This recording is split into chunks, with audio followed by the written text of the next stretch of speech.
My name is Kevin Stunek. I'm the fire chief here in Brainerd, Minnesota. I've been involved with the fire department over 36 years. It's kind of a family tradition. My father was a fireman for 20-some years, and I've had a brother who was on the department for 22 years, so it's kind of in my blood. The biggest difficulties, I think, are just managing the budget, trying to make ends meet.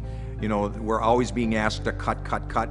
In emergency services, you can only cut so much, where it starts to affect response time, it starts to affect public safety, and it starts to affect the citizens of the community. We've got a lot of charitable organizations in the community, service clubs, JCs, those kind of things, and we work with them very closely in helping them sponsor events and work for them when they do have events. In return, a lot of times they will donate money to us that we in turn try to use for rescue tools. They help us greatly in keeping our operation going. My name is Kurt Dory, and I work for Brainerd Fire Department in Brainerd, Minnesota. We were in need of some automatic external defibrillators, or defibs, and we didn't have the budget money for it. And with working with the charitable gaming, we were able to obtain 3 of them, plus a training unit. So not only could we train our own people, but we could also use it to train the public too.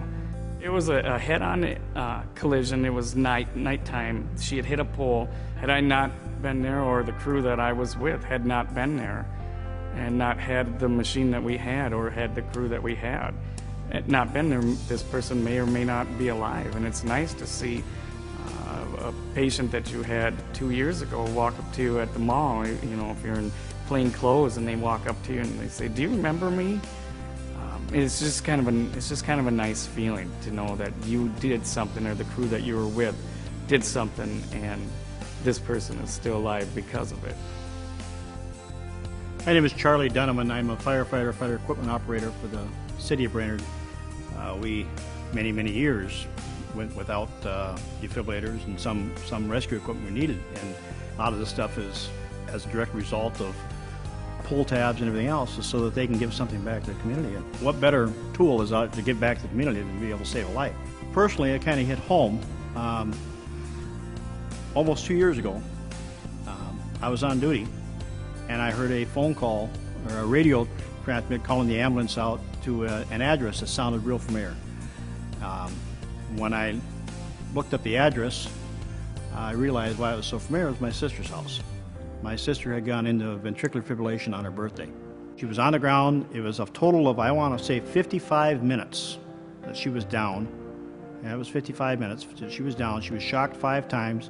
To see somebody come back and start breathing on their own again and starting to see color come back in their face, there's no describing it. I mean, it's what we are here for, and what we live for, and what we train every day, and that's what we train for. You know, that's our job.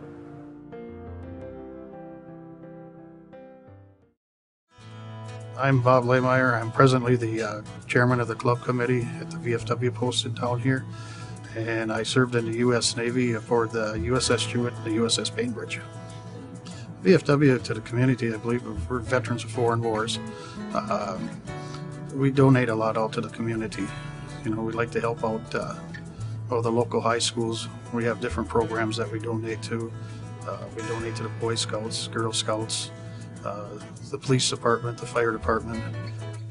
My name is Lloyd Raring. I'm post adjutant for VFW 428 St. Cloud, Minnesota. I was in the Army, Vietnam 1969, 25th Division. The more money we can get, the more is able to be released for the community service. We pride ourselves with the baseball and hockey program, but we've had to cut that back probably the last 3-4 years. We've cut it back almost 50% donation-wise for those teams and stuff that we were sponsoring. Back about 2006, we were over $1 million gross. Just this past year, we're down under 500,000 gross. So it's been a heavy drop over the last 4 or 5 years. Working with charitable gaming and stuff right now is becoming a lot harder because we're not getting the funds like we used to. Gaming is way down. It's just because it's slow now. You know, the economy's tough. There's other VFWs, in fact, in our district that actually had to close their doors.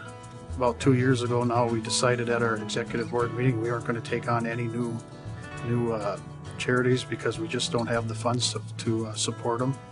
And the charities that we have now, we had to cut back on what we're giving them to help them out. The proposals that they're doing now with help out with the electronic gaming in the club rooms and bars, I guess. I'm all for it if it's going to help, because then we can start giving back to the community again like we used to. My name is Jonathan Price. I'm owner of Johnny Babies. It's in the Rondo neighborhood of St. Paul. I've been in business for 6 years. This past recession has hurt my business. I've seen a decrease in sales, no doubt. Here at Johnny Babies, we've had to let a couple people go. The worst feeling you could ever have is to tell somebody that you gotta let them go. I would rather say, put out a sign that says help wanted. We do pull tabs here, and the organization that we support via the pull tabs is Climb, and it's a theater organization for young kids. Johnny Babies is also a big supporter of youth athletics. We've got numerous teams that we support here. I guess I just have a soft spot in my heart. I can't turn any kid that comes down and says, we need some money for jerseys, we need some money for footballs, we need some money for whatever the case may be. It's those kinds of things that make me proud to be in this industry, in the hospitality industry, because I'm able to give back. Just seeing their faces that they succeeded, that's joy enough for me. We're talking about a proposal that would be easy to get off the ground.